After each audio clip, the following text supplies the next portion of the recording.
आणि आज विधान परिषदेमध्ये वाद रंगला तो अनिल परबांच्या एका वक्तव्यामुळे। काल त्यांनी असं म्हटलं होतं की धर्म बदलावा म्हणून छत्रपती संभाजी महाराजांचा छळ झाला आणि पक्ष बदलावा म्हणून आपला छळ झाला।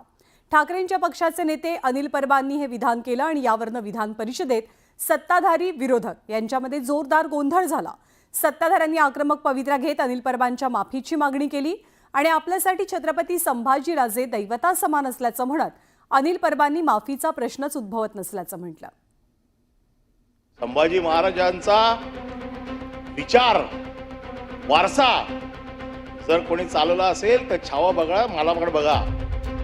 त्यांना धर्म बदलावा म्हणून त्यांचा छळ झाला, माझा पक्ष बदलावा म्हणून छळ झाला। ईडीची नोटीस, ईडीची कारवाई, सीबीआय, इन्कम टॅक्स, एनआय। 2022 साली शिवसेनेमध्ये उभी फूट पडल्यानंतर पक्ष बदलण्यासाठी आपल्याला कशा पद्धतीने त्रास दिला गेला याबाबतीत ठाकरेंच्या पक्षाचे विधान परिषदेचे आमदार अनिल परबांनी विधान परिषदेत केलेल्या वक्तव्याचे पडसाद विधिमंडळाच्या अधिवेशनात उमटले। विधान परिषदेत या मुद्द्यावरनं सत्ताधाऱ्यांनी अनिल परब यांनी माफी मागावी अशी मागणी केली। संभाजी महाराजांची स्वतःची तुलना या ठिकाणी करायला कोण लागून गेले?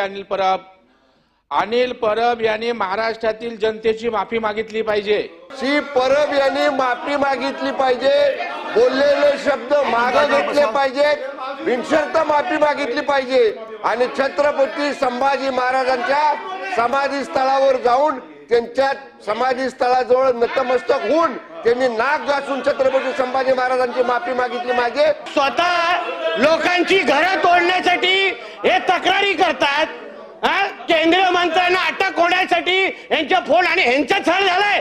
अध्यक्ष महोदय, यांची सत्ता असताना हे लोकांची छळ करायचे, लोकांची घरं तोडण्याचे आणि यांची तक्रारी द्यायचे आणि यांचा कुठला छळ झालेला आहे? हे छळ करणाऱ्यापैकी आहे लोक। यावेळी मंत्री नितेश राणे आणि अनिल परब यांच्यात जोरदार तू मेमे झाली।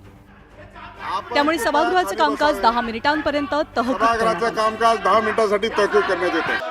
करणी तशी भरली, हे अंगावर आलं यांच्या, करणी तशी भरली। हा नियतीचा खेळ आहे, ह्याला छळ, ह्याचा कोण छळ करणार? अहो कारकुनाचा कोण छळ नाही करत। कारकुन स्वतःची तुलना छत्रपती संभाजी महाराजांची तुलना ह्यानी करावी, ह्यानी काय ह्यानी माफी मागितली पाहिजे, शिवभक्तांची माफी मागितली पाहिजे। तुम्हाला असं वाटत असेल की मी त्यांचा अपमान केला तर तो आपला अधिकार आहे ते कामकाजावरनं काढून टाकायचा, परंतु तो आपला अधिकार आहे। कोण उठतंय आणि बोलतंय त्यांच्याबद्दल मग आम्हाला पण बोलावं लागेल। मी त्या संदर्भात डायरेक्शन दिलेले आहेत, आपण म्हणूनच सांगतो सभागृहाच्या मर्यादा या दोन्ही बाजूने सांभाळल्या गेल्या पाहिजेत आणि ते सांभाळून घ्यायची जबाबदारी आपली आहे। यानंतर पुन्हा एकदा सभागृहाचं कामकाज सुरू होताच अनिल परब यांनी आपलं निवेदन सादर केलं। संभाजी महाराज हे आपलं दैवत असल्याचं अनिल परब म्हणाले। आपण संभाजी महाराजांशी आपली तुलना केली नसल्याचंही त्यांनी सांगितलं। छत्रपती संभाजी महाराज माझ्यासाठी दैवत आहे आणि छत्रपती संभाजी महाराजांच्या पायावरती डोकं ठेवायला मला कधीच लाज वाटणार नाही।